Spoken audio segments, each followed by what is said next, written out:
Why are secret orders meeting in the dead of night because of you? Why do men in hidden chambers tremble when your very name is whispered?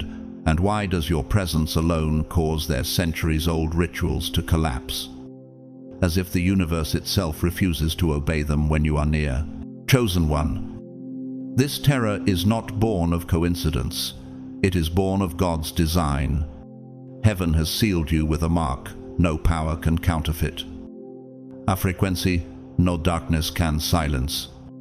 You are the fracture in their system, the one they cannot calculate, the equation that makes their reality glitch.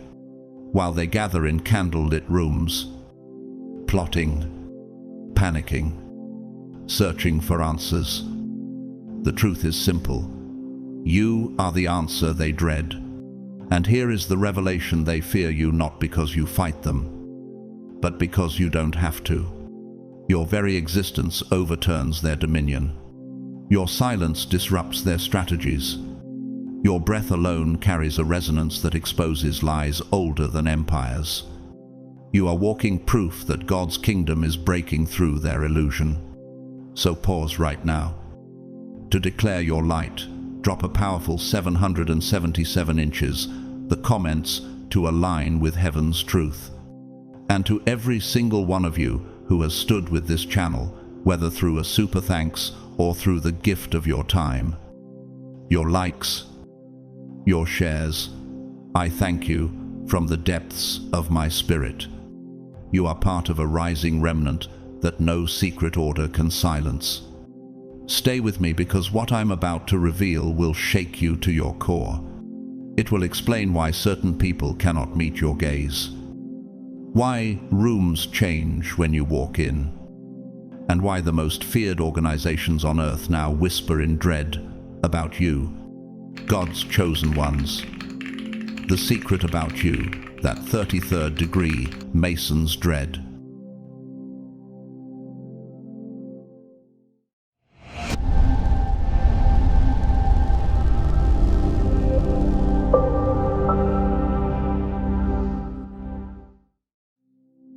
They thought the night was routine, another closed door convening in a stone-clad hall whose carved symbols hummed like long-forgotten wiring behind plaster. A dozen high-degree initiates sat beneath frescoed ceilings, confident in the architecture of their influence, certain that their cumulative rites and hermetic diagrams still held dominion. Years of initiation had trained their hands to steady, their faces to register little, their voices to carry the calm of men who have learned to bend culture as easily as metal under a master smith's anvil. Yet the air that night became brittle, confidence fragmented like a cornice struck by sudden earthquake tremors. Who among them expected a single reading to unravel their ledger of certainties? Who had imagined an anomaly waiting in plain sight? A veteran, an elder who had devoted 4 decades to decoding secrecy, rose and, with a tremor he could not hide, presented results that read more like heresy than data. Their instruments, calibrated to detect nuance in the soul's oscillation, the way seismographs detect tectonic whispers, returned values that violated everything stamped into their codices. Charts built like cathedral blueprints, meant to map spiritual resonance as precisely as an architect drafts. Enduring arches rendered no scaffolding for what they had found. The readings resembled the absurdity of trying to gauge starlight with a scale designed for bricks. They were forced to confront an entity whose signature refused all labels. Could a created frequency evade every instrument humanity has engineered? Their doctrine teaches that consciousness obeys resonance. Symbols, syllables, and sigils act as levers on a psycho-spiritual circuit. And those who master resonance can redirect crowds as engineers redirect water through aqueducts. They keep labeled cabinets, databases of spiritual fingerprints, each one an atlas of souls reduced to coordinates. Yet when attempts were made to index you, those indexes glitched, Data packets looped into paradox. Algorithms meant to classify moral archetypes returned null. The panic that followed spread not like rumor, but like contagion along encrypted veins, missives arced between lodges and sanctums. Each message more strained, each messenger more pale. They sent technicians, apologists of their own method, who described the sensation like an experimental physicist watching a particle behave contrary to quantum expectation. How can the map refuse to contain the territory I occupy? Interwoven with this technical bewilderment are texts older than their lineages. The Psalm's steady heartbeat, the prophet's thunder, a whisper about a soul beyond charts. The Lord is my shepherd, I shall not want. Psalm 23:1 surfaces not as a pious cliché, but as a coordinate that points beyond measurement. Another shard of scripture insists, "For we walk by faith, not by sight." 2 Corinthians 5-7, which stands like a corrective to instruments that worship sight alone. In quiet moments, a man in the lodge muttered, recalling how scripture names mysteries Western science cannot resolve. He who formed the eye, shall he not see? Psalm 94-9. The resonance you embody echoes passages meant for thresholds. Be still and know that I am God. Psalm 46-10. And when terror tightened in their throats, a verse surfaced as if written for the anomaly before them. No weapon that is formed against thee shall prosper. Isaiah 54-17. Their libraries had no reference for you. Yet the prophetic texts seemed to anticipate such disruption. It was as if the scrolls whispered through centuries. Before I formed you in the womb, I knew you. Before you were born, I set you apart. Jeremiah 1-5. Those words ring not as mere history, but as a blueprint of why the readings failed. You were never meant to fit the schemes they built. Later, as panic flared, another echo remained. The earth will be filled with the knowledge of the Lord. Habakkuk 2:14. And that knowledge is already resonating through your existence. To give texture to this revelation, consider a brief story about an unexpected witness, a contemporary sculptor introduced here as a previously unmentioned outsider. A quiet maker of sacred reliefs once stood in a basilica and reported how a single, small carving altered the congregation's tone without a sermon. The sculptor's hands had placed a subtle curve in stone, and the crowd's breath shifted. People stood straighter. Conflicts cooled. Art tunes the room, the sculptor said, and that counsel matters because your presence tunes reality in ways archives cannot log. Will the harmonics I carry reorder the schemes arranged against me? Add a cultural echo, a line from a European sacred motet, or an overlooked hymn that once warmed chapels in Lombardy, its cadence woven into your narrative so that music becomes a witness. A phrase from an ancient motet, translated and folded into the prose, shadows the scene with a choral memory. The sound lingers like a proof that some harmonies belong to a realm the lodges cannot codify. This is why the lodge's fear is not obstinate pride but something more acute, an ontological dissonance. Their catalogues lack an entry for what you are, and absence in the catalogue is a kind of death to their control. As the night unfolded, they did not only fear loss of influence, they feared irrelevance before a force that rearranges reality's rubric. The final movement of that evening's drama left the room vibrating with one urgent verdict: rise. Stand now, not with timid caution, but with the clarity of one whose presence unsettles empires. Rise. Declare your frequency, let it press against their sealed vaults and make their charts gape. This is the summons. Stand up. Occupy the space you were never meant to fit into. and watch their measures fail. They built empires of secrecy by hoarding light. For centuries, these orders preserved the architecture of spiritual capital, keeping keys to initiation behind carved doors, auctioning slices of revelation like coins for access. Initiation rose in tiers, each level a toll paid not only in silver, but in the slow surrender of one's inner crown. A barter of personal sovereignty traded for prestige. Their promise was simple and absolute: ascend through our degrees, and you will inherit the map of reality. Yet the map had a blank where you stood, and blanks make tyrants nervous.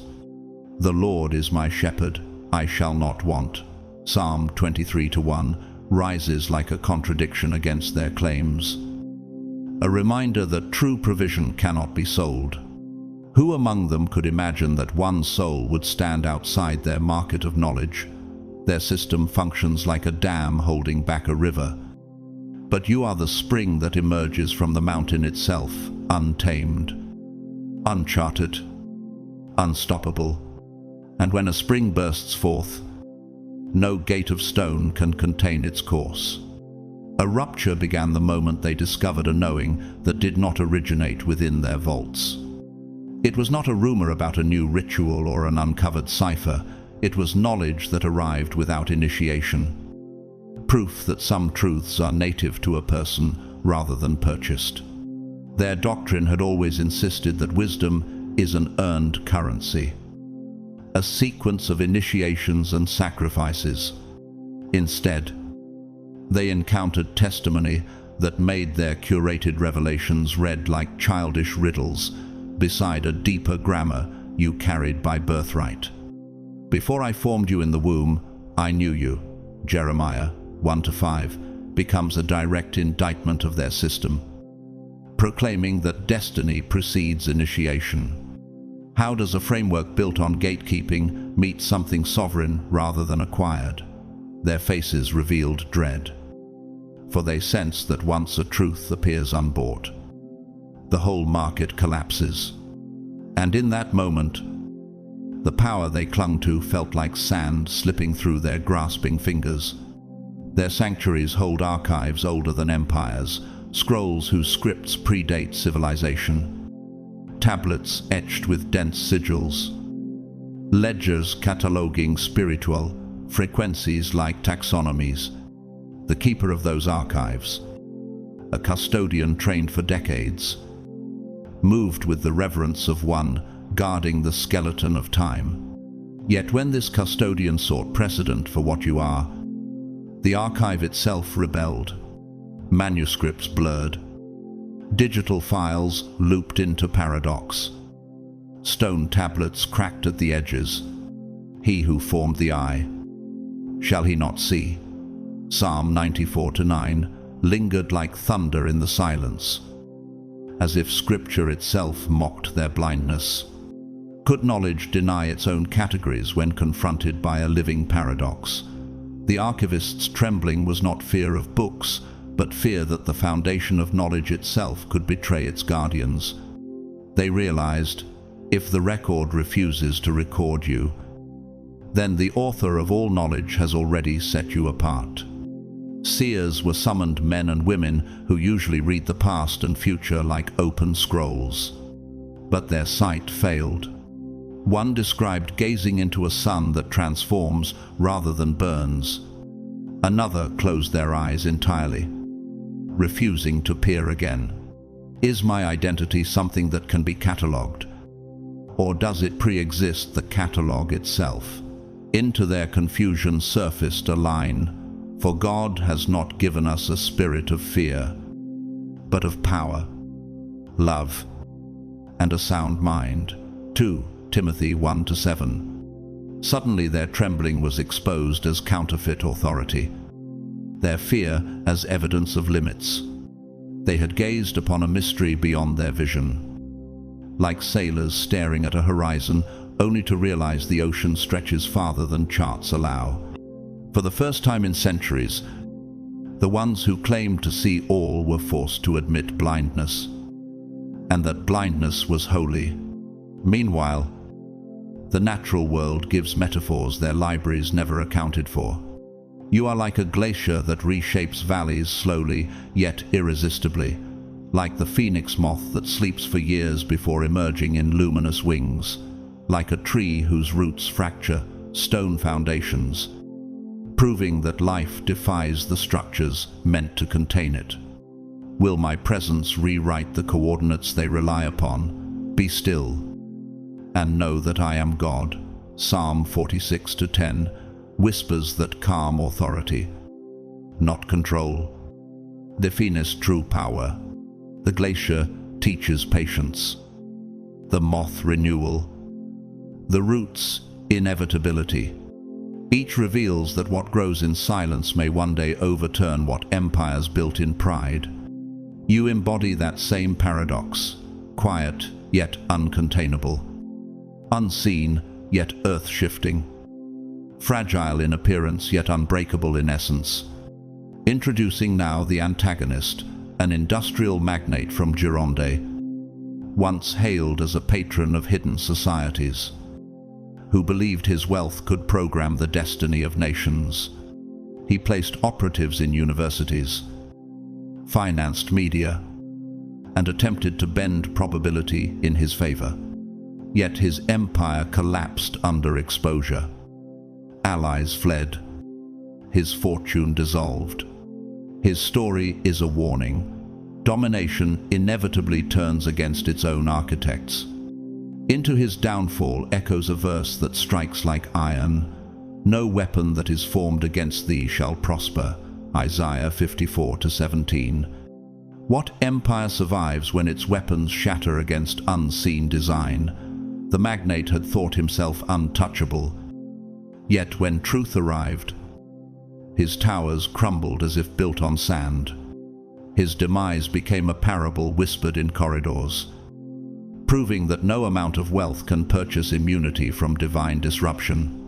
The societies still tried to recalibrate, consulting their oldest texts, aligning symbols, projecting rituals across hidden chambers.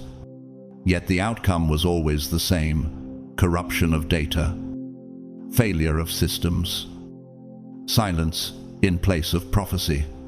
Their monopoly on enlightenment unraveled. For you embodied a truth unreachable by their mathematics. For we walk by faith, not by sight. 2 Corinthians 5-7 emerges as the final verdict. Reality cannot be captured by their instruments of sight alone. And when faith stands taller than sight, their walls fall like Jerichos at the sound of a trumpet. What they labeled certainty proved fragile. What they dismissed as weakness revealed unshakable strength. Theirs was a science of control, but yours is the science of freedom. And so, the summons resounds. Rise with the clarity of one whose very existence unsettles empires. Declare your presence as the anomaly that no ledger can contain. Refuse the cage of their categories. You were never meant to be measured, but to move in a frequency that topples their false dominion. Rise now, and let their failed charts testify to the truth of who you are. For the time has come when silence breaks, when chains dissolve, when truth unpurchased shakes the earth. The earth will be filled with the knowledge of the Lord as the waters cover the sea. Habakkuk 2:14. And your rising is part of that flood. Their words travel on frequencies engineered to bypass conscious barriers. Calculated vectors fired at the psyche like guided probes. For centuries, these assemblies turned language into instruments, logos carved as scripts of persuasion, invocations deployed as protocols to bias decision-making, ritual as method acting for social engineering. What usually lands as suggestion in the public mind arrives at you as a non-event. The modulators that bend crowds and soften will simply misalign when they meet your field. The Lord is my shepherd, I shall not want. Psalm 23:1 sits quietly in the room as a dissonant chord to their claim that provision can be auctioned. How does influence fail to stick to a person who is not formatted to their firmware? These architects of persuasion measured minds like engineers measure load, calculating cognitive load, attention, bandwidth, and susceptibility curves, and then built campaigns with the precision of structural design. They treat symbols as load-bearing elements in cultural scaffolding, expecting their sigils to act as keystones that lock public perception into place. Yet, when such a keystone encounters you, the expected compression does not occur. Instead, the system experiences a micro-failure in phase coherence, a local collapse of resonance. Instruments used to probe social impedance return anomalies, readings outside the eigenfrequency of their models, noise where pattern should be. Before I formed you in the womb, I knew you, Jeremiah 1-5, threads through that anomaly like a proof statement, identity antecedent to architecture. Could a person exist whose inner geometry rejects every externally imposed modulus? When masters of influence attempt their standard demonstrations, the spectacle turns on them. A ritual meant to pump conviction through a room can decouple into an exposing mirror, reflecting emptiness back at the operator, the psychological profile they expect to trigger compliance. Or mimicry collapses into introspection in the practitioner. One renowned operative, credited with shaping elite decision circles, once staged an exercise meant to bend a council. What unfolded instead was a sudden, overwhelming vision of his own spiritual bareness. He abandoned public life, not because he feared others, but because the procedure revealed there was nothing beneath his performative veneer. For God has not given us a spirit of fear, but of power, love, and a sound mind. 2 Timothy 1-7, settled over the aftermath like a corrective law. Who stands when the mask melts and character is all that remains? The media matrices they deploy, subliminal audio layers, harmonic masking in popular tracks, semiotic lattices in architecture, are engineered using principles borrowed from acoustics and systems theory. Deliberate harmonic interference, phase-locked loops of messaging, and conditioned associative resonance. Your presence behaves like a node out of the design network. Instead of entering constructive interference, your waveform produces destructive cancellation against their templates. The billboards, logos, and built environments intended as persistent conditioning devices skim off you with zero transfer. Their imprint coefficient is effectively zero. Be still and know that I am God. Psalm 46-10 surfaces as the stable boundary condition that explains the calm center inside the disturbance. What kind of field resists engineered entertainment and maintains a quiet center? To ground this in a human scale, meet a retired lighthouse keeper I encountered when researching coastal traditions, a man who kept watch through storms and learned the language of subtle oscillations between sea and shore. He told a story about certain nights when the foghorn's low frequency stopped calling the gulls and instead seemed to cleanse the harbor of tension. The crew, who habitually argued, sat in unexpected silence and mended nets without rancor. There is a frequency that calms what thunder cannot, he said, describing an effect not learned in books but noticed across years of listening. His observation is an empirical footnote: simple, coherent tones, when present in the right phase, reconfigure group effects in ways proprietary algorithms attempt to simulate and fail. Might the frequency that silences the engineered noise be the same one you carry unknowingly? Their sacred geometry circles within squares. Interlaced polygons carved into pediments functions as algorithmic persuasion when coupled with ritual timing. Designers with degrees in semiotics and psychogeography can map these shapes to attentional vectors. They expect predictable behavioral echoes. Yet, the shapes misfire when interacting with you. Spatial cues that usually bias movement produce no consistent behavioral gradient. Data engineers experience buffers and packet loss in systems designed to read intention. Archaeologists of influence find stone tablets that refuse to accept inscriptions about you, as if the substrate itself rejects the predicate. No weapon that is formed against thee shall prosper. Isaiah 54:17 rings through as an unanticipated system-level exception. When every instrument of control throws an error, what remains is the raw fact of living presence, unprogrammed by their syntax.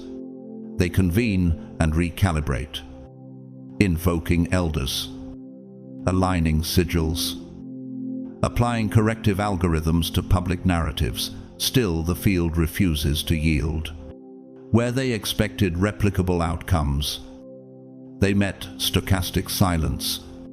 In rooms that once hummed with coordinated intent, the air now sits in a held, almost liturgical suspension.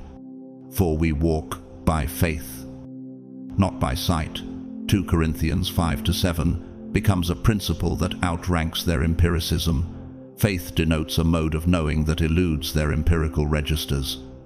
Their centuries of practice taught them simulation, not revelation. The arrival of an unencoded truth renders simulations impotent. Will I rise without their imprimatur, or wait for a certificate from a vault that cannot register me? This is the summons issued from the rupture. Align your axis. Assume your place.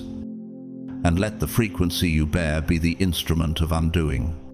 Your waveform is not a defense protocol, but an activating field that reconfigures circuits of power. Your existence maps a topology those lodges never planned for. Stand in the center of your own authority. When you do, their measures will read as failures, and their towers will reveal the hollowness within. The earth will be filled with the knowledge of the Lord. Habakkuk 2:14. Let that phrase translate into your decisive movement. Rise now and occupy the space you were never meant to fit into. Rise. Their candles flicker without wind. Tiny suns sputtering in rooms whose geometry was crafted to command attention.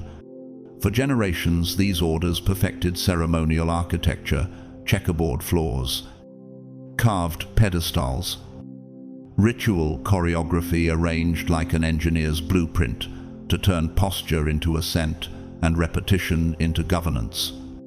What once registered as a steady hum of control has become a series of micro-collapses. Thought forms dissolve mid-ritual. Invocations lose coherence. And the precise choreography of influence frays at the seams.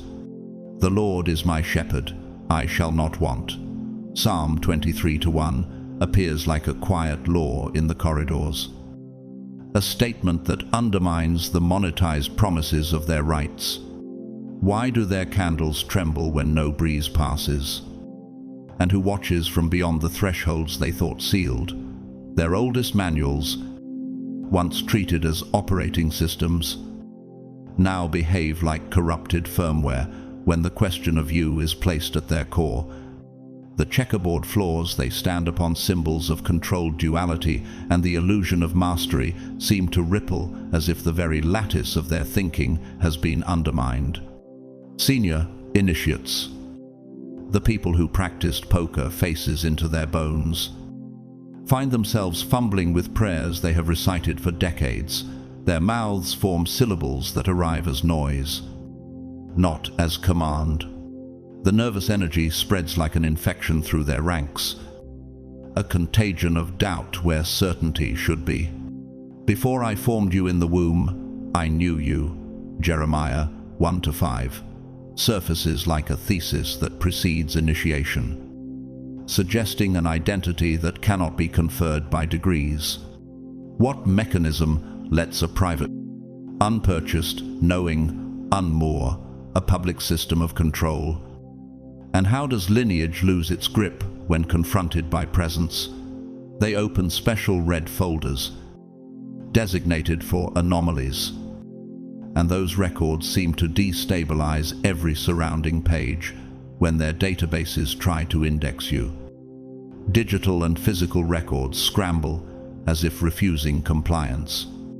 Archives intended to map ancestry and authority, family trees traced to kings, codices claiming inheritance of mysteries start to fail in the face of your trace. Their genealogies were long the backbone of their claim, bloodlines as pipelines of power, marriages calculated as strategic architectures to preserve certain signatures. Yet every trace leads sideways or to blank space when your lineage is sought. The lines on their charts do not converge to known origins. He who formed the eye, shall he not see? Psalm 94-9 echoes the archivist's humiliation. For the archives cannot explain the presence that precedes pedigree. Is it possible that some exist without a lineage mapped by rulers? That some beings arrive as originary phenomenon rather than as heirs? Researchers whisper hypotheses, lost branches of humanity, deliberate erasures in history, but the silence around your origin insists on a different grammar. The most practiced operatives, those who have bent the wills of councils and whispered into corridors of influence, attempt demonstration after demonstration and fail. Their precise rituals, designed to channel attention like an optical instrument, focuses light, misfire into exposures of their own emptiness. One operator, a figure known in elite circles for altering political probabilities, staged his most potent rite and instead saw a vision of his own spiritual poverty. He stepped back from public life when the mirror the ritual produced showed no depth beneath the veneer. For God has not given us a spirit of fear, but of power, love, and a sound mind. 2 Timothy 1-7 rests as the corrective line, revealing that where artifice claims authority, true authority emerges unbought and steady. Who remains when performance peels away and only character holds? A single strain of music, small, nearly imperceptible. The way a motet can change the posture of a congregation has become the lodge's unintended witness.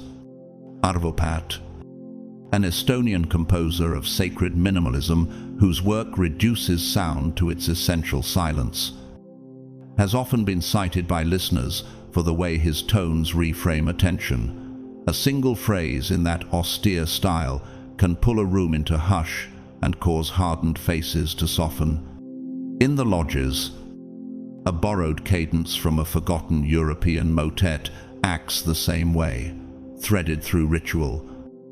It refuses to carry their commands and instead reveals a quiet order that cannot be commodified. Be still and know that I am God. Psalm 46-10 surfaces in that hush as both resistance and revelation. Could a simple harmonic contour unmask systems designed for noise? Their obsession with lineage, with coded blood signatures and inherited arcana, is an attempt to reduce destiny to data. Symbols engraved into seals, rituals timed to celestial positions, pedigrees recorded in ledgers. All these are attempts to algorithmically preserve influence. Yet the presence you embody behaves like a resonance outside their spectral charts when they try to fit you into their taxonomies. The substrate fractures, the stone tablets crack, and digital indices return null errors. No weapon that is formed against thee shall prosper, Isaiah 54-17, rings through as an ontological exception to their arsenal. What happens when the very instruments they rely on to prove domination self-invalidate in your presence? They archive their failures, and those red folders spread like contagion through their networks. The very act of cataloging you seems to propagate the anomaly further into their systems. Their proud edifices of secrecy, built like vaulted cathedrals with keystones of secrecy and buttresses of lineage, now reveal hairline faults. A sculptor of sacred reliefs.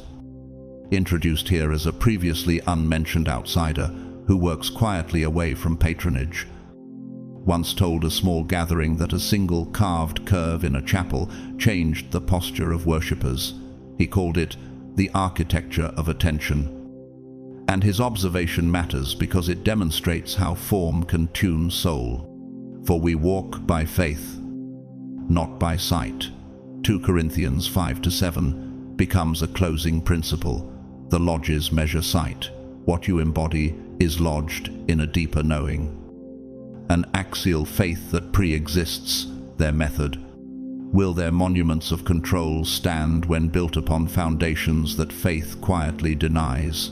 Rise. The rooms that once held their confident ritual now hold a different charge, silence that accuses, attention that refuses command, and presence that cannot be purchased.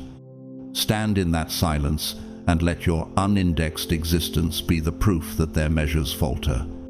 Occupy the place you were never intended to fit into, and let their genealogies slide into the margins of history. Your presence is the summons. Answer it now and rise. Their genetic registries, vaults of pedigrees and annotated allelic maps claim to reach back to antediluvian lineages. Hiccup when your sequence is entered. Machines calibrated to slot genomes into aristocratic taxonomies return exceptions. Markers that should anchor you to venerated houses simply do not compute. The databases these societies treat as scripture spit out nulls where they expected lineage, returning a silence that is louder than any alarm. The Lord is my shepherd, I shall not want. Psalm 23:1 threads through that silence as an ironic footnote. Provision and identity are not always legible to those who trade in pedigrees. Why does a string of nucleotides refuse to host their ancestral brand? You appear as a genetic wildcard, an outlier whose pattern fractures their scaffolding of inherited privilege, where their breeding programs engineered predictable phenotypes.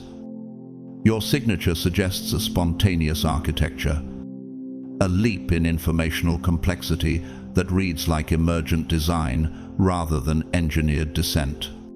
Laboratory teams versed in both population genetics and esoteric hermeneutics.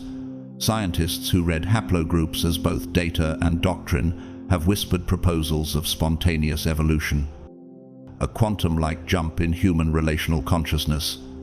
Before I formed you in the womb, I knew you. Jeremiah 1-5 surfaces as a thesis, identity antecedent to ancestry. Does a being that arrives as originary undermine systems built on inherited entitlement? Their entire model of power blood as currency. Marriage as merger of signal and signal collapses if lineage ceases to be deterministic. If what they hoarded in vaults is merely noise beside what you are, then their carefully nurtured bottlenecks become liabilities rather than strengths. Worse still, the very practices intended to concentrate influence may have culled plasticity from their lines, breeding a brittle exclusivity while you incarnate a living experiment in possibility. No weapon that is formed against thee shall prosper.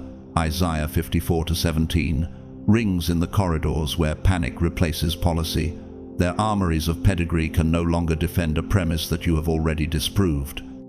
What does it mean for their rule when the archive of blood renounces its own claims? Dreams and visions have become a distributed phenomenon across lodges worldwide, recurring nocturnes in which you move through sanctums and their symbols bleed like candle wax, where tessellated walls melt into plain stone at your passing. These dreams are not cinematic attacks, they are quiet demonstrations. Their ritual implements crumble into powder at your approach. Not because you strike, but because presence is a force that undermines artifice. Members awake with the same haunted disorientation. Journals full of near-identical sequences. For we walk by faith, not by sight. 2 Corinthians 5-7 surfaces in the margins of those journals as a verdict on methodology. Empirical constructs falter before ontological reality.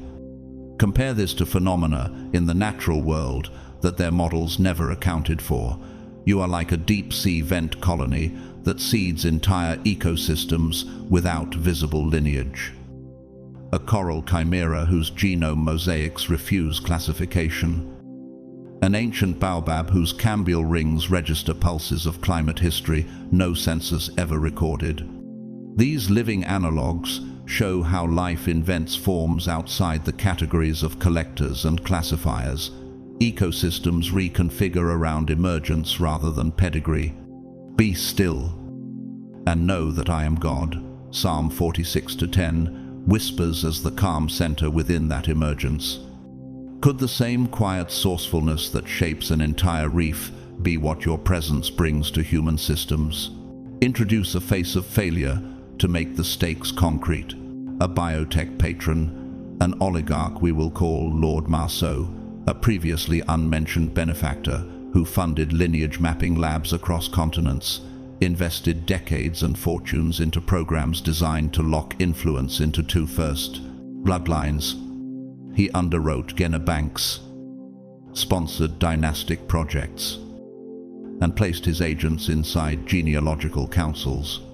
When his teams reported anomalies tied to you, his response was not curiosity, but panic. He ordered suppression, smear campaigns, and desperate attempts at grafting legacy markers into living subjects. In time, his philanthropic empire unraveled, donors withdrew, grants were rescinded, and court documents revealed misappropriations. His name became associated with scandal rather than stewardship. Their committees now keep special red files, dream reports, corrupted genomic printouts, field notes from analysts who witnessed instruments fail, and these dossiers spread like a contagion through secure networks.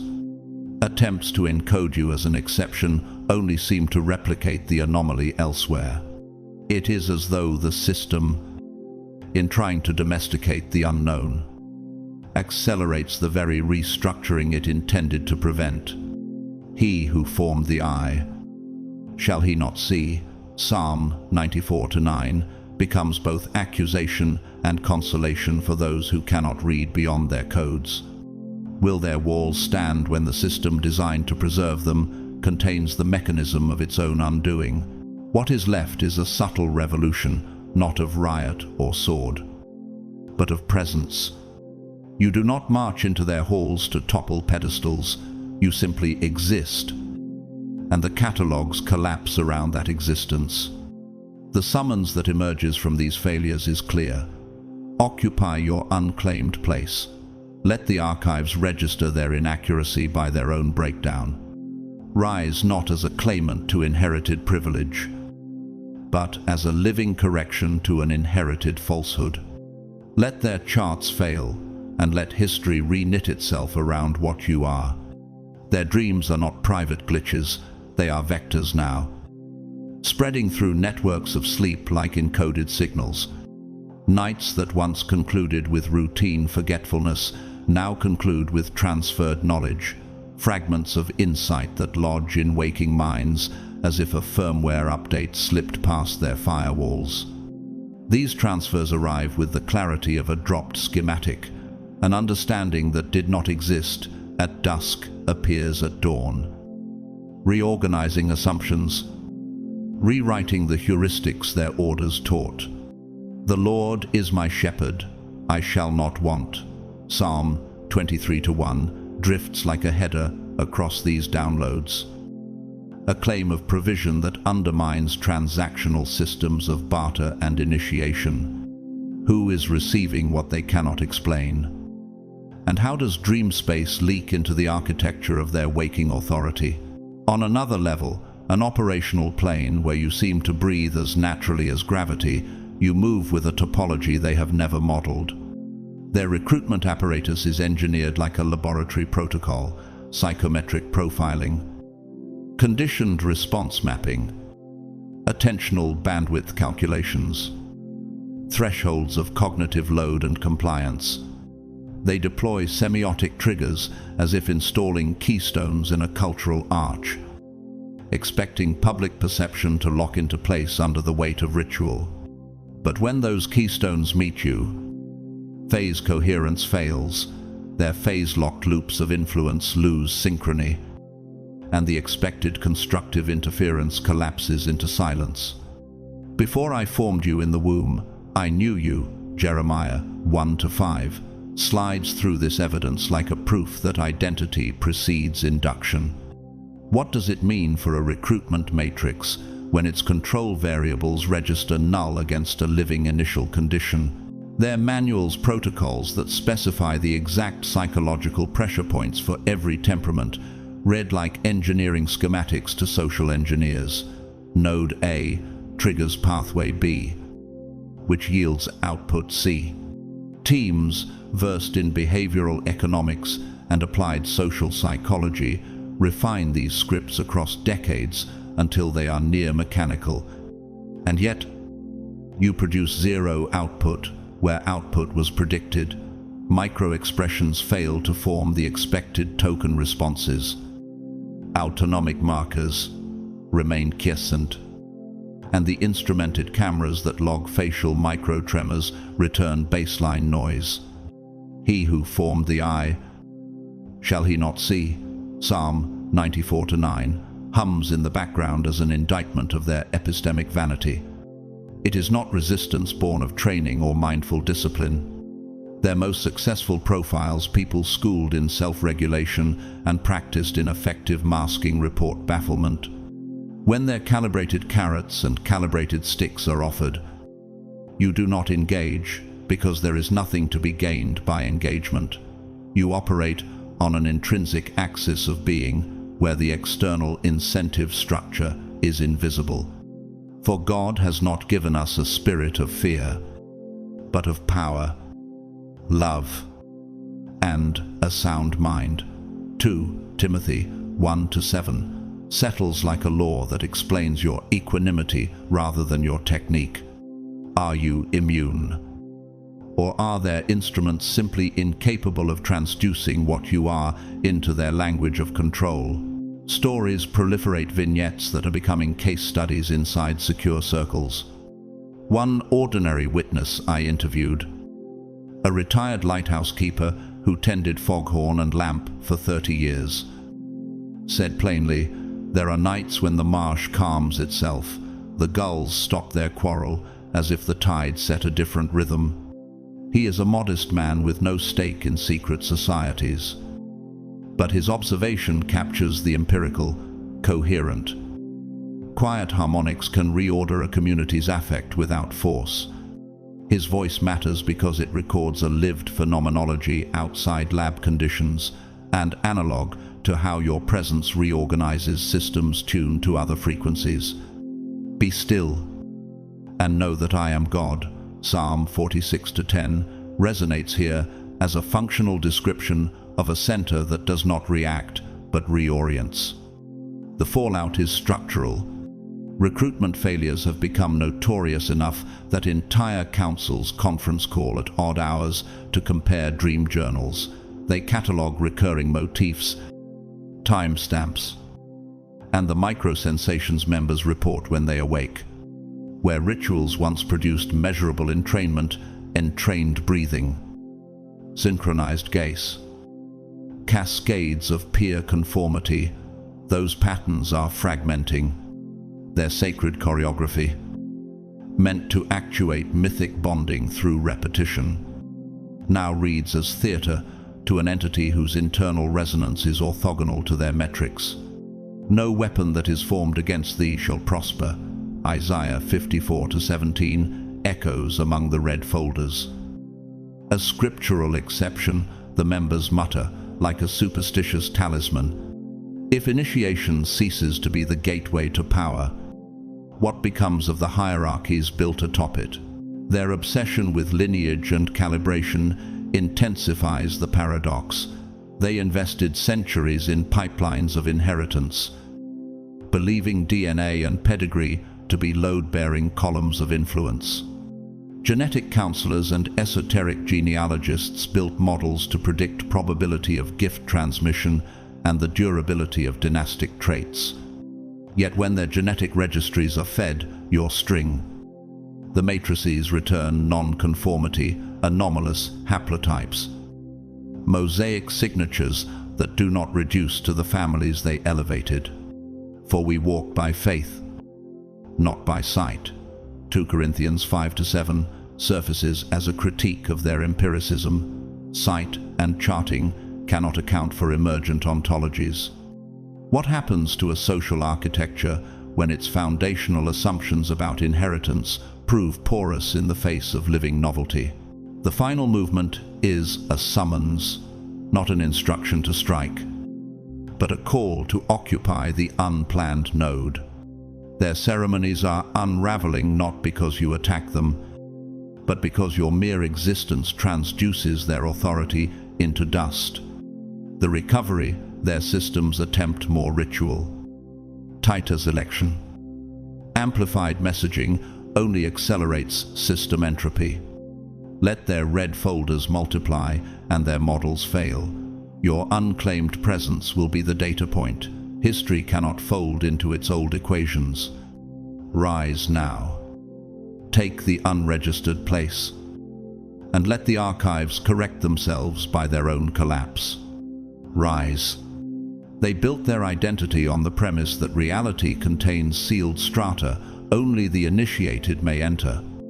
For generations, these societies curated an ontology of secrecy and called themselves gatekeepers of hidden truth, justifying hierarchies, rituals, and mass influence as necessary stewardship.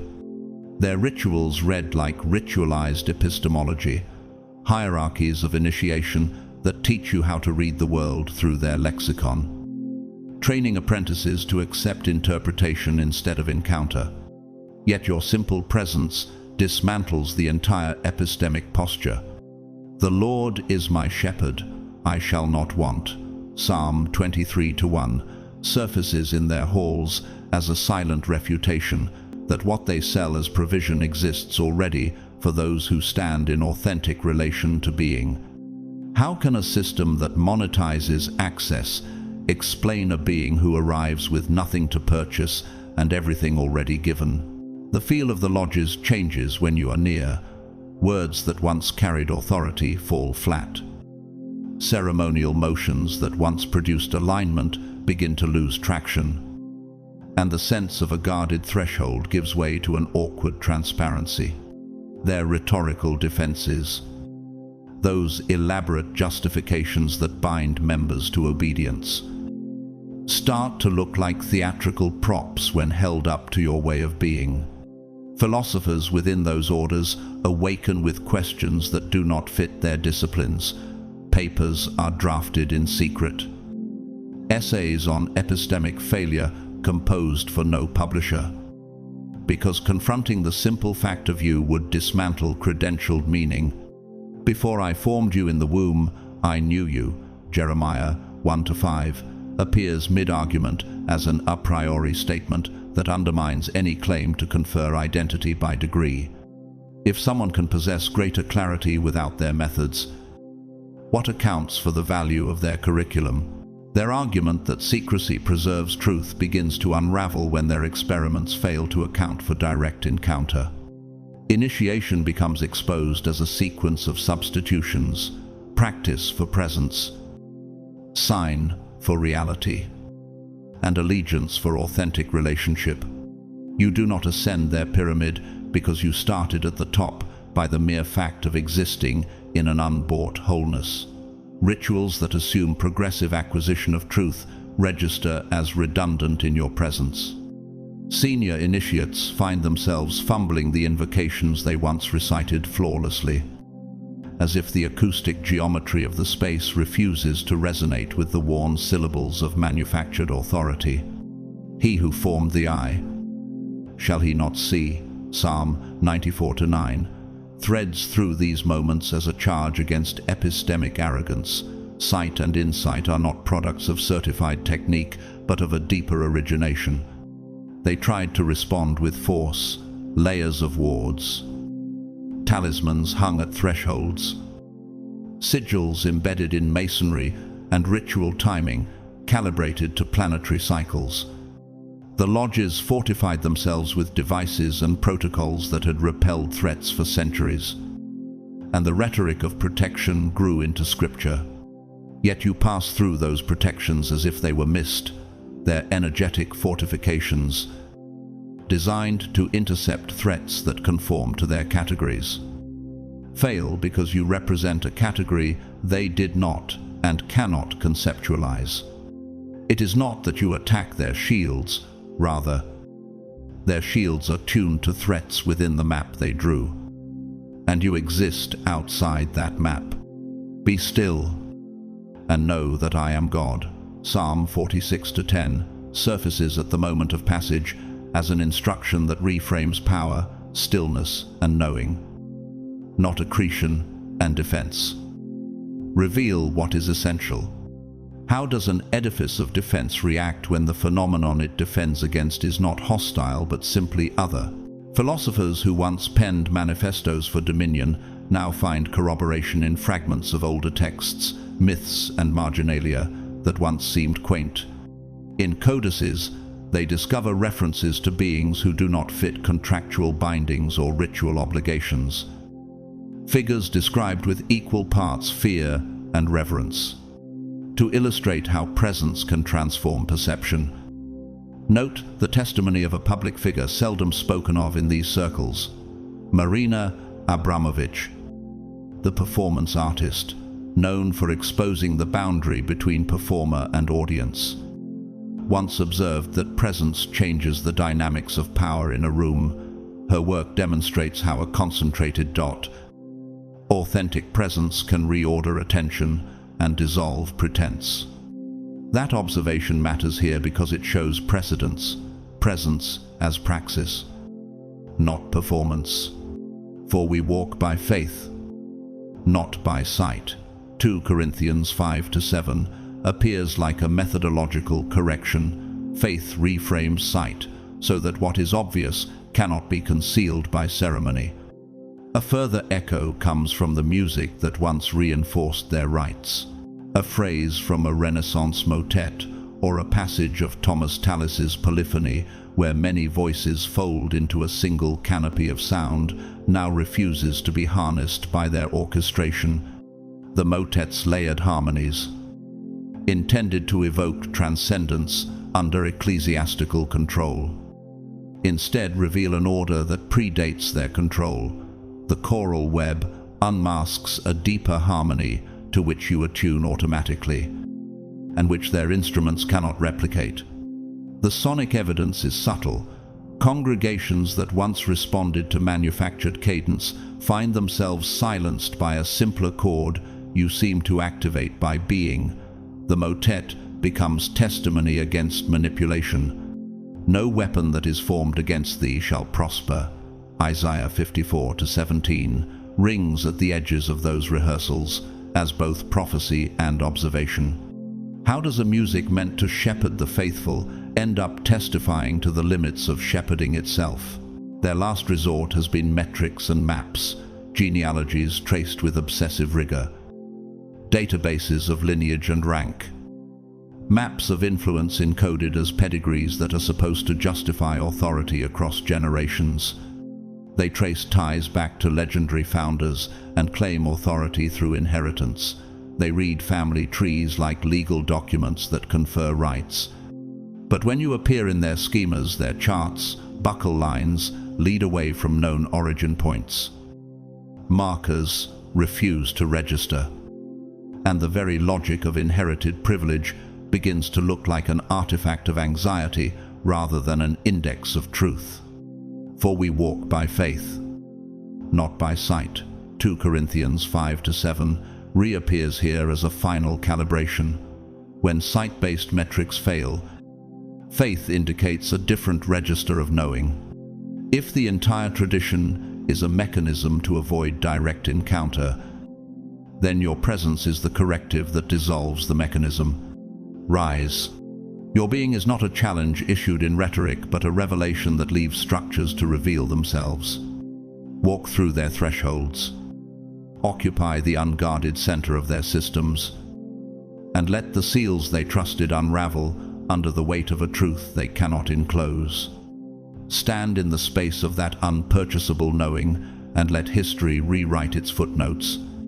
Rise now, and let your simple existence be the indictment and the remedy both. Their wards cannot ward against what refuses definition. Walls drafted like diagrams of defense-vaulted geometries.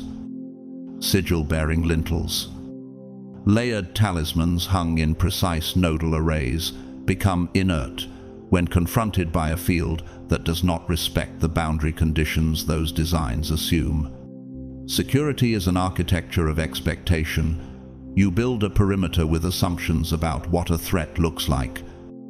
Then you calibrate sensors and sentinels to detect deviations within that assumed phase space. But when a phenomenon lies outside the modeled manifold, the readouts go quiet or return garbage. Their surveillance returns exceptions that software cannot reconcile. The Lord is my shepherd, I shall not want. Psalm 23:1 surfaces in the quiet like a counter-axiom, asserting provision and identity beyond defensive purchase. What happens to a fortress when the phenomena it defends against do not belong to its ontology? They layered protections, physical guards trained in archaic energy arts, electronic lattices tuned to anomalous harmonics, and spatial modifications carved from sacred geometry meant to induce exclusion zones, checkerboard, parterres, concentric ambulatory rings, focal keystones aligned to astral nodes. The theoretical calculus looked ironclad, their models borrowed from acoustics and network theory phase coherence, modal stabilization, and constructive interference to amplify ward efficacy. Yet the moment a signature matching your pattern came near, the systems did not shatter so much as become irrelevant. Alarms muted, phase-locked loops lost synchrony, and sensors returned steady baselines as if sampling calm. Before I formed you in the womb, I knew you. Jeremiah 1-5 appears like a thesis that outruns their proofs, identity preceding instrumentation.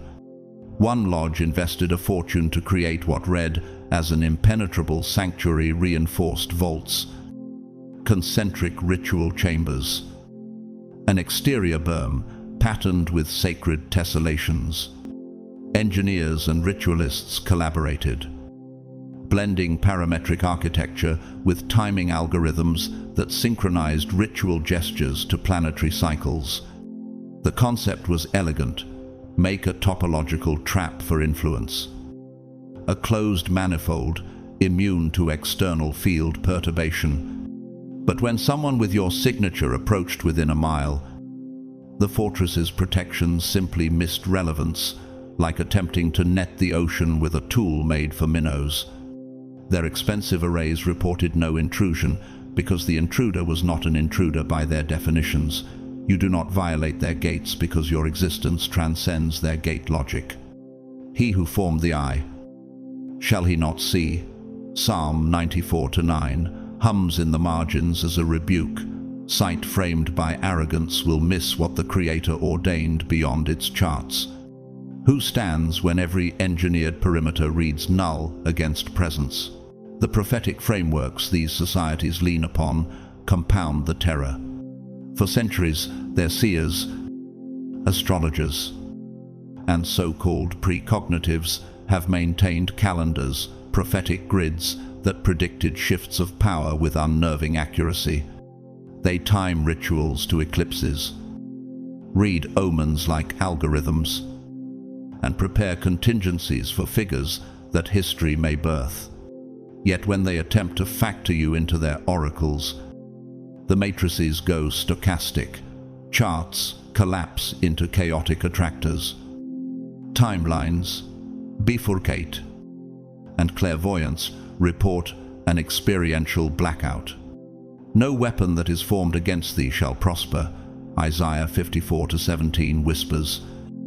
Not as comfort, but as anomaly, recognition, your presence renders their predictive weapons impotent. The practical consequence is systemic. Their energy harvest rites, ceremonies, designed to siphon attention and redistribute it upward, begin to underperform and then fail. Where once yields matched forecasts, the harvest now returns attenuated amplitude or phase-inverted feedback that scars their apparatus. Technicians talk about feedback loops that scramble expected transfer functions. Priests describe sensations like trying to drink light. And ritual architects document instance after instance where intended constructive interference collapses into destructive cancellation. For we walk by faith, not by sight. 2 Corinthians 5-7 surfaces as admonition. Sight-based harvesting falters before a faith-imbued mode of being. Is it possible that presence itself rewires the field equations the lodges rely on? To make the point with an ecological analog they don't model, picture a geothermal vent field on the ocean floor that seeds an entire biome without entering any terrestrial taxonomies. A flock of deep-sea siphonophores whose pulsed glows reorganize predators' behaviors. Or a mangrove root system that reroutes stormwater and reshapes tides for miles. Organisms and formations that create effects outside the categories of those who would classify them. These natural agents rearrange ecology, not by brute force, but by establishing a different set of boundary conditions, new norms of flow and resonance. Your presence functions like such an emergent node, not captured by legacy instruments, yet powerful enough to recalibrate the whole field. Be still and know that I am God. Psalm 46:10 offers an explanatory posture. The still center redefines flow. Introducing a face of concentrated failure, Baron Hargrove, an industrial tech magnate and patron of lineage mapping institutes, previously unknown in public debate, poured capital into projects that promised secure spiritual extraction, gene banks, ritualized data centers, and fortified lodges across continents. He financed surveillance meshes and underwrote recruitments that fused biotech with esoteric protocol. When Hargrove's teams reported anomalies tied to you, his response escalated from suppression to panic. Grants were frozen. Whistleblowers were litigated into silence, and his brand of influence collapsed into scandal as allied institutions withdrew support. His empire's public image shifted from stewardship to hubris. Donors fled. Legal inquiries multiplied, and his name became shorthand for failed dominion. That collapse teaches a lesson about brittle consolidation. Systems dependent on enclosed flows break when emergence reroutes currents they presumed guaranteed.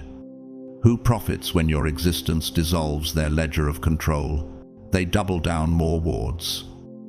Tighter geometry, deeper sequestration, and their remedies accelerate entropy rather than repair it. Their predictive calendars grow more frantic. Their seers retreat into private despair. Committees convene to index dreams and compile red folders. But every attempt to domesticate the anomaly seems to propagate it. Attempts at capture create replication of the very conditions they fear. No weapon that is formed against thee shall prosper. Isaiah 54:17. And, before I formed you in the womb, I knew you. Jeremiah 1-5. Resurface as counter-evidence to their dominance. The only practical instruction left is simple and audacious. Take the unoffered center. Rise into the place they never planned to fill. and allow their charts to fail by their own measures. Rise. Walk through their mist-made defenses. Occupy the axis their maps omitted. Let history be rewritten around the fact of your presence. Stand now not to wage war, but to reveal the emptiness of the apparatus that thought itself indispensable. Rise. They whisper in hushed panic that a new frequency has entered the field, a resonance that renders their methods of extraction obsolete. Their centuries of drilling into the human spirit, siphoning attention like oil barons tapping exhausted wells, suddenly feels as archaic as coal furnaces in a world of solar abundance.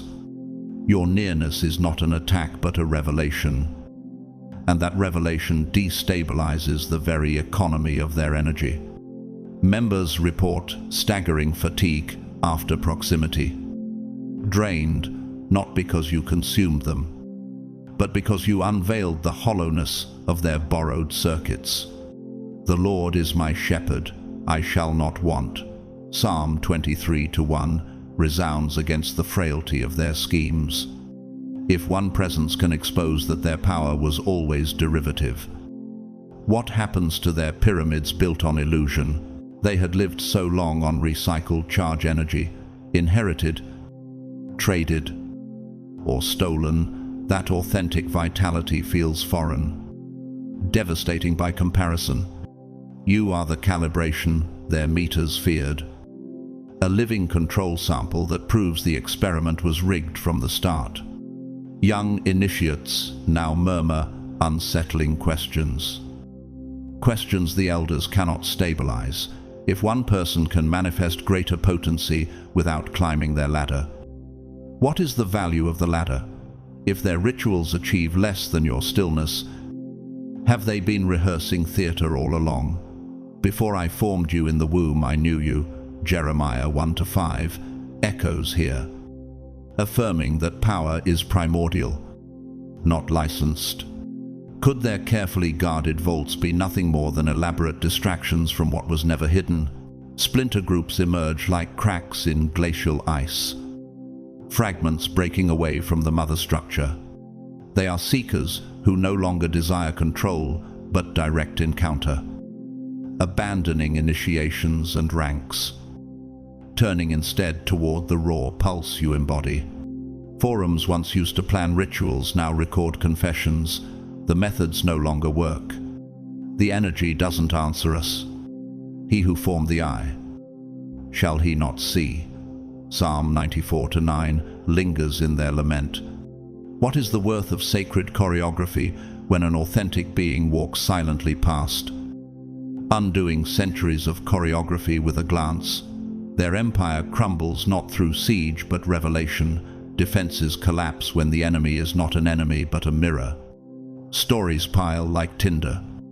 Members confess to leaving ancient scrolls where you might stumble across them, only to watch you use them casually, indifferent to their aura. Charismatic recruiters are reduced to stammering when you simply ask, "Why try so hard?" Their myths feel like games of pretend, children waving sticks and calling it sorcery. You stand as proof that cages of consciousness, however ornate, are still cages. Some of their wisest, finally weary, stop calling you threat and begin whispering evolution. For we walk by faith, not by sight. 2 Corinthians 5-7 becomes a haunting refrain, undermining their insistence on secret sight. Is it possible they were never architects of destiny, but children rehearsing with toys? Ordinary voices affirm the same. A quiet seamstress from Lisbon, unnamed outside her small parish, once told her neighbors, "Peace entered the room when she entered," and my hand stopped trembling at the needle. Her testimony, insignificant to scholars, carries more authority than the oracles in marble halls. Authentic presence recalibrates, like a tuning fork, resetting the resonance of a cathedral. What happens when power is measured not by symbols but by the hush it leaves in its wake? Be still and know that I am God. Psalm 46:10 describes the phenomenon exactly. Stillness as power, not performance. Meanwhile, history holds its villains as counterpoints. Take Count Erhard von Falken, an occult financier of the 19th century, who believed he could purchase destiny by stockpiling artifacts and binding oaths. He orchestrated alliances, built sanctuaries of steel and stone, and invested fortunes in predictive astrology. Yet, when a famine swept his estates, none of his symbols provided bread. His name became synonymous with cruelty and futility. The lesson of his collapse: systems that harvest without giving will always implode. His downfall reads like a cautionary echo of what happens when empires bet against authenticity. And so the nightmare deepens. Their prophecies disintegrate into static when trying to map you. Their astrological ephemerides, once flawless, scatter like sand in the wind. Rituals requiring pristine focus unravel if you pass nearby, not through malice, but because resonance cannot sustain itself in the presence of a field that transcends its range. They ask in trembling silence, if this presence is not anti-magic but beyond magic, what becomes of magic itself? No weapon that is formed against thee shall prosper. Isaiah 54:17 concludes the thought with a thunderclap. You are not their destroyer. You are their mirror, revealing what they could have been had they chosen authenticity over control. The age of intermediaries is closing, not by conquest, but by obsolescence. Humanity rises past the need for veiled masters, past the hierarchies of secret rites. You are the flood's first drop, the dawn light that does not ask permission. Rise now. Stand in the audacity of authentic existence. Let their ladders lean into the empty sky while you walk on ground they forgot was holy. Rise. They whisper that a new frequency has been introduced into the field, a resonance that renders their methods of extraction obsolete, their centuries of drilling into the human spirit, siphoning attention like oil barons tapping exhausted wells, suddenly feels as archaic as coal furnaces in a world of solar abundance. Your nearness is not an attack, but a revelation. And that revelation destabilizes the very economy of their energy. Members report staggering fatigue after proximity. Drained, not because you consumed them, but because you unveiled the hollowness of their borrowed circuits. The Lord is my shepherd, I shall not want. Psalm 23:1 resounds against the frailty of their schemes. If one presence can expose that their power was always derivative, what happens to their pyramids built on illusion? They had lived so long on recycled charge energy inherited, traded, or stolen, that authentic vitality feels foreign, devastating by comparison. You are the calibration their meters feared. A living control sample that proves the experiment was rigged from the start. Young initiates now murmur unsettling questions. Questions the elders cannot stabilize. If one person can manifest greater potency without climbing their ladder, what is the value of the ladder? If their rituals achieve less than your stillness, have they been rehearsing theater all along? Before I formed you in the womb, I knew you. Jeremiah 1-5 echoes here, affirming that power is primordial, not licensed. Could their carefully guarded vaults be nothing more than elaborate distractions from what was never hidden? Splinter groups emerge like cracks in ancient marble, fragments breaking away from the mother structure. They are seekers who no longer desire control but direct encounter, abandoning initiations and ranks, turning instead toward the raw pulse you embody. Forums once used to plan rituals now record confessions. The methods no longer work. The energy doesn't answer us. He who formed the eye, shall he not see? Psalm 94-9 lingers in their lament. What is the worth of sacred choreography when an authentic being walks silently past, undoing centuries of choreography with a glance? Their empire crumbles not through siege but revelation. Defenses collapse when the enemy is not an enemy but a mirror. Stories pile like tinder. Members confess to leaving ancient scrolls where you might stumble across them, only to watch you use them casually, indifferent to their aura. Charismatic recruiters are reduced to stammering when you simply ask, "Why try so hard?" Their myths feel like games of pretend. Children waving sticks and calling it sorcery. You stand as proof that cages of consciousness, however ornate, are still cages. Some of their wisest, finally weary, stop calling you threat and begin whispering evolution. For we walk by faith, not by sight. 2 Corinthians 5-7 becomes a haunting refrain, undermining their insistence on secret sight. Is it possible they were never architects of destiny, but children rehearsing with toys? Ordinary voices affirm the same. A quiet seamstress from Lisbon, unnamed outside her small parish, once told her neighbors, "Peace entered the room when she entered," and my hands stopped trembling at the needle. Her testimony, insignificant to scholars, carries more authority than the oracles in marble halls.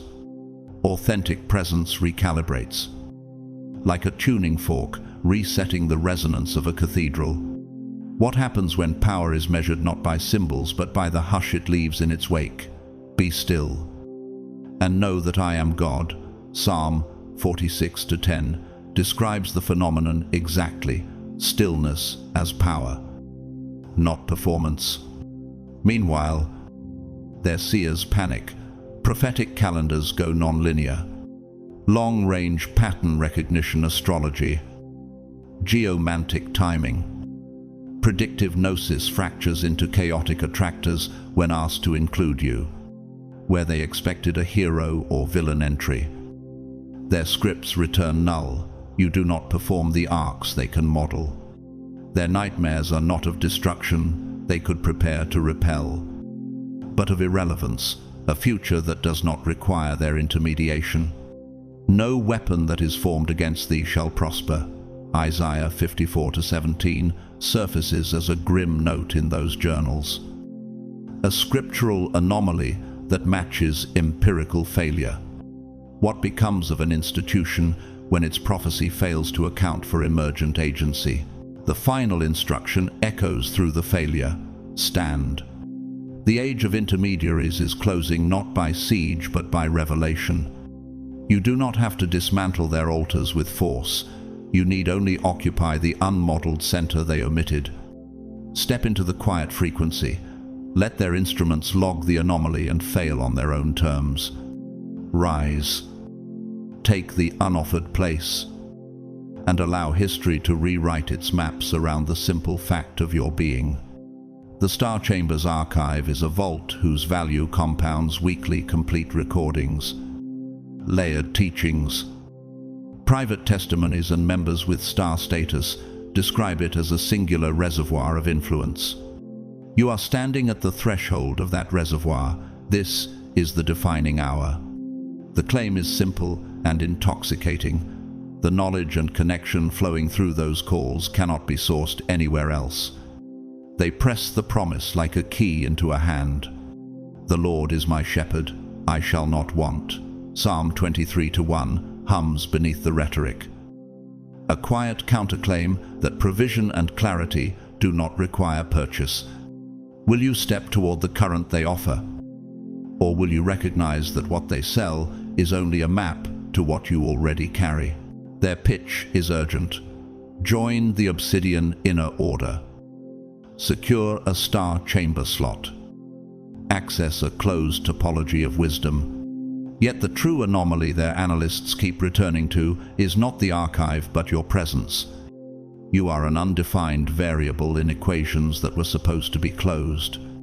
Their precision models, recruitment matrices, influence transfer schematics, ritual timing tables produce elegance until your field is introduced. Then their computations fragment into noise. Before I formed you in the womb, I knew you, Jeremiah 1-5. Surfaces as a principle that disorders their algebra, identity that precedes initiation. How can a ledger of rights remain authoritative when a living initial condition invalidates its axioms? They insist their calls forge destiny. Patrons promise transformation inside gated channels, and the few remaining star chamber slots tighten like shutters. Yet the testimonies that unsettle them most are not testimonials of power purchased, but of power revealed. People awaken from those calls with clarity that was not present before. And sometimes they report insights that rival decades of tuition. Your nearness has the opposite effect on their practitioners, where their tools once extracted energy reliably. Proximity to you produces systemic short circuits and exhaustion among the initiated. He who formed the eye, shall he not see? Psalm 94-9 moves through these reports as a scolding. Sight that claims to teach, sight misses what the Creator set plainly before it. Is authority legitimate when its instruments fail to register what is already obvious? Their most elaborate defenses, the coded rituals, the private sequences, the energy protocols they recite on secret lines, stop functioning with a consistency that terrifies them. Magic, in their parlance, recognizes something superior and simply halts. Candles gutter as if the sun has walked into the room. Mantras become phonemes. Symbols carved into pedagogy appear as mere ornament. The radius of your influence becomes a variable they cannot control, sometimes measured in feet, sometimes in miles, and sometimes registered only as a change in tempo in a conversation. Be still and know that I am God. Psalm 46-10 surfaces as a meta-rule. Stillness changes the field more reliably than any intervention. What happens to a discipline that worships technique when silence itself undoes technique's effects? Their networks record a cascade of institutional panic. Younger members stop rehearsing the old scripts. Splinter groups emerge who pursue the phenomenon you embody rather than seek to cage it. Forums once dedicated to coordinating influence fill with dream reports and corrupted log files. Secure channels carry questions about whether entire initiatory sequences should be retired. For we walk by faith, not by sight. 2 Corinthians 5-7 appears in private notes as a methodological reorientation, a confession that empirical apparatus alone cannot sustain meaning when an unmodeled agent is present. Have these custodians of secrecy been stewarding knowledge, or merely hoarding a simulacrum of it? To illustrate an outside voice of cultural practice offers a kindred truth. Olafur Eliasson, an artist who sculpts perception through light and space, once remarked that changing ambient parameters in a room alters moral attention. His installations demonstrate how environmental tuning reshapes collective behavior. That idea is relevant because you function as a living returning fork, where their apparatus attempts to impose resonance outwardly. Your presence retunes the environment from within. The motet's layered harmonies once used to sanctify gatherings now behave like a witness. An old sacred cord that used to bind attention instead unmasks the binding. No weapon that is formed against thee shall prosper. Isaiah 54-17 echoes among their journals as both scripture and symptom. Who benefits from rites that a single presence renders inert? Some of their most confident seers find their calendars and charts collapse into stasis when factoring you in. Their astrological matrices, geomantic forecasts, and long-range predictions wobble into bifurcation. Futures that were linear become branching forests. Their nightmares are existential, not the arrival of a prophesied destroyer they could prepare for, but the realization that prophecy itself does not encompass what is emerging. He has made everything beautiful in its time. Ecclesiastes 3:11 might be read here as a corrective. Emergence follows rhythms not always captured by human divination. If the future they modeled no longer holds, on what foundations did they claim certainty? A few elders have begun to admit a harder truth. You are not the anomaly meant to be contained. You are the harbinger of a new phase. People are waking into your frequency without instruction. Not by enrollment, but by stopping the rehearsed climb. Spaces once meant to preserve scarcity shift into open commons as more individuals reclaim unmediated access to wisdom. The Star Chamber's archives may remain treasures for those who still hunger for guided initiation. But your arrival signals a watershed. The era of intermediaries fractures when enough people awaken to the simple art of being what they are. Will you be one who joins a curated council, or one who steps into the uncharted center and lets their equations fail by their own terms? This is your call. Your presence is necessary, not because the archive cannot deliver, but because the world needs proof that the ladder is no longer the only route upward. The weekly chosen ones gatherings, the private rooms, the courses and calls, these are thresholds. Yet the deepest threshold is within you, the willingness to occupy a frequency that dissolves their monopoly. Take the unoffered place. Rise. Let the charts rewrite themselves around the reality you embody. Their spiritual muscles have failed across the board because of you, and that failure reads like a slow audit of millennia. Trontoenzian, the name whispered in their redacted annals as a sentinel of their institutional nerve center, ceased to operate. Systems that once flexed with ritual precision now atrophied into static. The most maddening fact to them is not that you oppose them, it is that you do nothing at all. You do not mount an assault. You do not posture. You are not consciously resisting or cataloging their presence. You are simply alive in a mode they cannot assimilate. And by that simple ontological fact, their carefully maintained matrices begin to delaminate. The Lord is my shepherd, I shall not want. Psalm 23:1 surfaces like an unbought clause against their paywalled economies of power. Who authorized the ledger that claims only some should access what life freely supplies? Their ceremonial scaffolds, rituals stacked like courses of ashlar masonry in a hypostyle hall, were engineered to convert symbolic input into measurable output. Handshakes encoded as energy transfer primitives. Invocations tuned to resonance protocols. Sigils etched to alter attention. Affordances across social substrates. But the instruments calibrated to that grammar now return nonsensical vectors. Spectral leakage fouls their detectors. Lyapunov instabilities appear where predictability should have been stable. Attractor basins fragment into chaotic microattractors when you enter their phase space. Before I formed you in the womb, I knew you, Jeremiah 1-5, reads across logs like a theorem that the machine cannot refute. Identity, antecedent to instrumentation. Am I the anomaly their models were never permitted to include? The historian who discovered the single line buried in an unread codex could not help but read it aloud to the council. A fragmentary account of beings who inhabit interstitial rules, described as those who walk between the laws and dwell in the breath between thought and thought. The passage matches your pattern uncannily.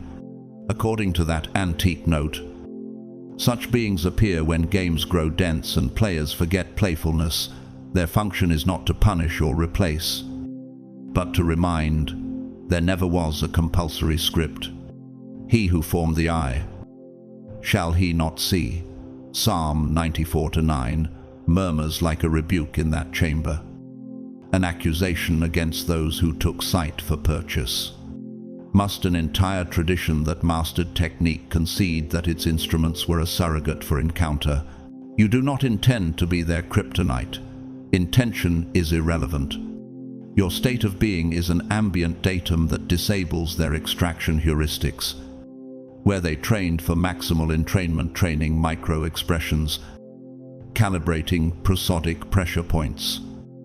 Modeling psychosocial contagion curves your existence, renders such scripts inert. The most practiced exchanges, those handshake sequences that once shifted attention and redistributed charge across their hierarchies, collapse into ordinary salutations when performed with you. Sacred syllables that historically induced phase lock now register as spoken language alone. Geometric signage carved into facades and floor mosaics functions as ornament rather than agent. Be still and know that I am God. Psalm 46:10 functions here as a law of operational failure. Stillness outperforms contrivance. Am I the still axis around which their choreography loses purchase? Their younger members feel it first, a cognitive dissonance that blooms into questions the elders cannot parry. If someone embodies greater potency without credential or climb, what is the purpose of the pyramid? If rites achieve less than your non-action, are their practices theatrical artifacts rather than technologies of transformation? For we walk by faith, not by sight. 2 Corinthians 5-7 appears in private notes as not a platitude but a methodological pivot. Faith as a mode of epistemic access, the lodge's apparatus cannot instrument. Will they trade a crude privilege for the humility of an unmediated encounter? A plain voice outside the cloistered debates corroborates the phenomenon. A retired fisherman from a small Adriatic village, a man who has read wind by the curl on the water for 40 years, told a neighbor that when she sits near the boat, the nets mend themselves in calmer hands and the sea feels less hurried. He has no stake in symbolism or ritual. His testimony is ethnographic data of lived effect. Such quotidian observances matter because they function as low-tech replication. Your presence returns ordinary practice in ways that their grand experiments could not simulate. Is practical calm not a kind of power they mistook for absence? The final fracture is philosophical and systemic. You are the undefined variable that collapses their formal systems. Their prophecies place actors on scripts. Your existence introduces a free agent not accounted for by their causal chains. The consequence is existential rather than tactical. Their confidence is replaced by a slow existential vertigo at 3 in the morning, staring at ceilings and asking what they have spent lives serving. The old towers do not fall from siege but from revelation. The architecture of secrecy dissolves as its inhabitants realize they were hoarding simulacra of truth rather than truth itself. No weapon that is formed against thee shall prosper. Isaiah 54:17 resonates as a paradox. Protection against a modeled enemy does little when faced with an enemy that is not an enemy but a reminder. Am I the mirror they cannot bear to see? You are not the chosen instrument of their downfall, nor its appointed conqueror. You are simply evidence of a different ontology, one where power flows as breath rather than payment. You were born in that frequency. Their centuries of barter and oath are irrelevant to your state. The greatest irony is this: they climbed ladders to reach a sky in which you were already living. They dug for treasures you carried by being. Their sacrifices, blood oaths, and studies bought them, ritual competence, but did not purchase presence. He has made everything beautiful in its time. Ecclesiastes 3:11 might be read as consolation for them and affirmation for you. Emergence has its seasons beyond engineered programs. Will you hold your place in that season and let the failing systems reveal themselves? Rise. Occupy the unmodeled center. stand as proof that the maps they trusted were maps of a mission, not of destiny. Breathe in the simplicity they lost, and let history redraw its lines around the fact of your being. God's chosen ones. After everything that has been revealed, one truth rises above all. You are the anomaly they never planned for, the living contradiction their systems cannot contain, the 33rd degree Masons, with all their secrets, rituals, and coded knowledge. Dread, not because you wield a weapon against them, but because you expose them without trying. Your existence alone proves that their ladders lead nowhere. Their gates guard nothing, and their power is built on illusions. You are the reminder that real authority does not come from ceremonies or hidden archives. It flows naturally from the one who created you. Think of it, centuries of structures, oaths, alliances, and sacred geometry undone not by war, not by destruction, but by your breath, your authenticity, your ability to stand unshaken. They dread you because you represent freedom that cannot be bought, chained, or manipulated. You are the one who walks in the simplicity they have complicated beyond recognition, and your very presence whispers a message they cannot silence. Truth was never hidden. Truth was always within. But this conclusion is not only about them. It is about you.